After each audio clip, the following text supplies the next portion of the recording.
don't go away, because in a few minutes we're going to show you how you can have your dog trim their own nails on a scratch board instead of using the dreaded nail clippers. We'll be right back.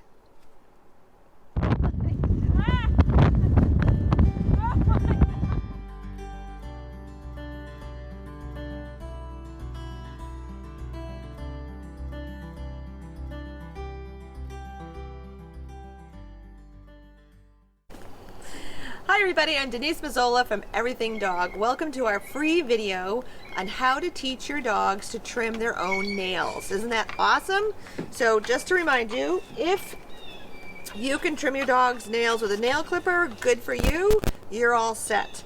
But if your dog objects to having their nails trimmed physically by a trimmer, maybe they were quicked and they bled and it hurt, some dogs you really have to wrestle them. Some dogs just don't like it. Some dogs have handling issues. They don't like their feet touched or manipulated. All those things can make nail trimming really difficult and challenging, okay? But it doesn't have to be that way. It can be so much fun that your dogs love it. So let me just go forward. We're going to show you an example of a couple of dogs trimming their own nails, and then we'll come back.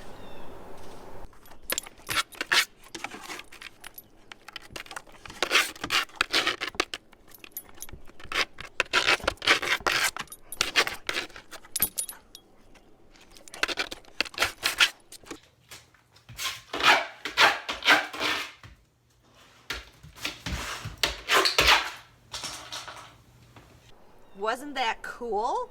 I mean, I love watching the dogs trim their nails that way because it is so much fun. It's just a game. It's just another training game. They're getting treats and cookies, and they're scratching on the thing, and their nails get all worn down. It's just beautiful. All right, so how do we get started? What you need two different kinds of sandpaper. You need one that's very rough and gritty, and on the back of this one it says P50, but just pick out one that you like. And then you need a light sandpaper. That's this one. It's not nearly as rough and gritty as this one, and on the back of this one it says P150, okay, just to give you some guidance. And you need the ever trusty duct tape. If you want to make your scratch board colorful and really sexy, there's a lot of cool duct tapes out there. Go for it. Get bright pink, get the zebra ones, whatever you need, but everything sticks better with duct tape. Okay, that's what you need, and you need a piece of wood. So what size board do you need? This was our first one. It's almost square. It's 10 by 11, okay? And we realized that this was not a large enough surface area. It didn't give the dog a big enough target, okay? So we did a little bit bigger, but this one is the rough side, and then on the back is the smoother side, okay? So you can tell the dogs have scratched this up, but it was not nearly as useful as the larger one. So let me show you the better one. All right.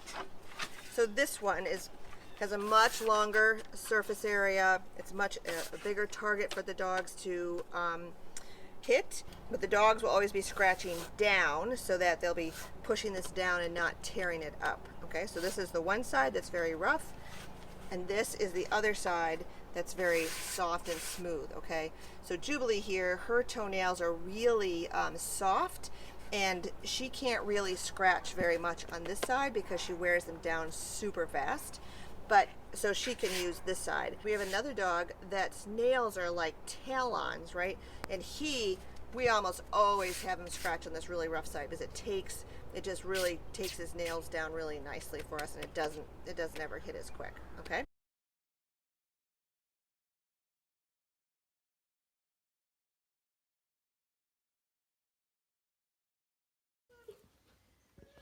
So here we have a training session with my dog, Frankie. We are just patiently waiting for him to do something with a paw as opposed to his nose. And when he does, we're going to click just like that and reinforce him. All he needs to understand in the beginning is the game is about paw on board. He does not necessarily need to scratch at first. Again, just patiently waiting. He tends to do a lot with his nose, so we just sort of need to wait that out and let him decide to do something different. There we go. Click and a treat. Clicker is not necessary to teach this skill. Frankie just was already clicker trained, so we took advantage of that and used it in order to teach him this game. And now that I've put the board on the floor, you'll see that he and I have a bit of an easier time.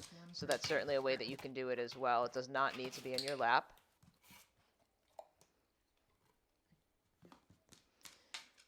I would click and throw it away because I think he's going to keep coming back.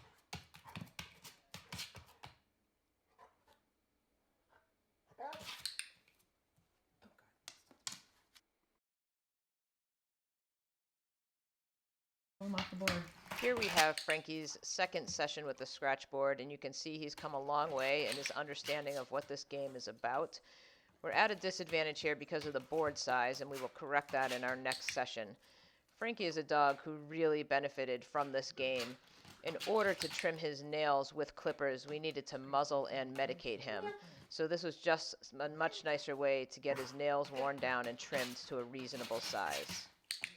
Yeah, that one's sorry.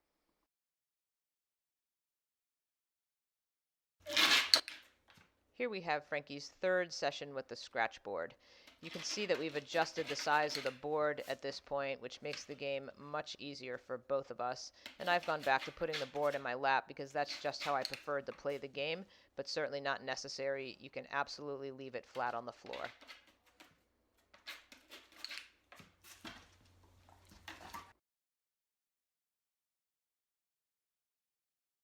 We are back with Hank. He's an 8-month-old mixed breed. You can't see it obviously, but we're recording, catching the sound with this big puffy thing on the camera, and he's a little worried about it. So we're gonna give him a shot. So Hank has maybe done this once or twice. He does use his front feet quite a bit. So we'll see what we get from Hank. I'm using chicken on here, and I don't know. We'll have to show you. Oh, good boy. How awful his nails look.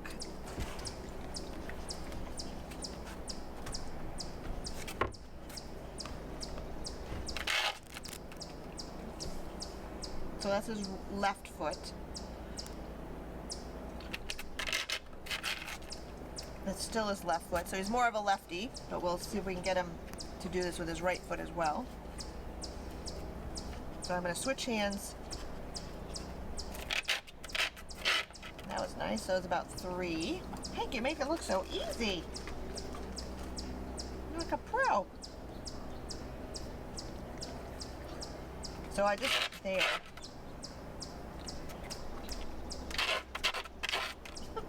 Good boy.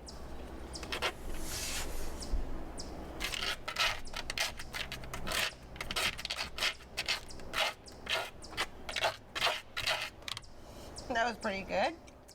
So guys, remember, toenail trimming does not need to be a traumatic event for your dog. Take some time, make a little scratch board, get out some treats, and start getting your dog scratching on the surface of that board.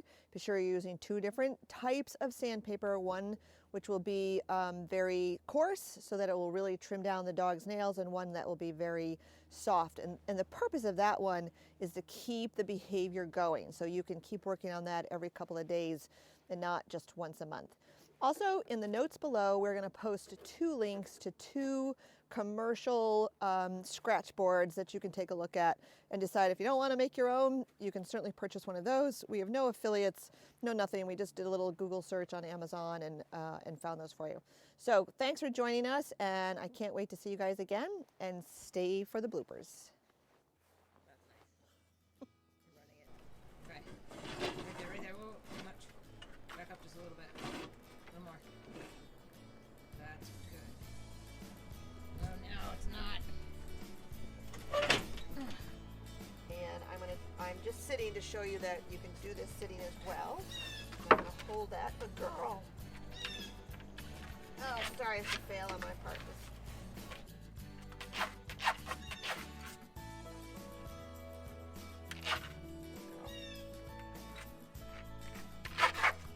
Oh, it's like nails on the chalkboard. Oh, that's terrible.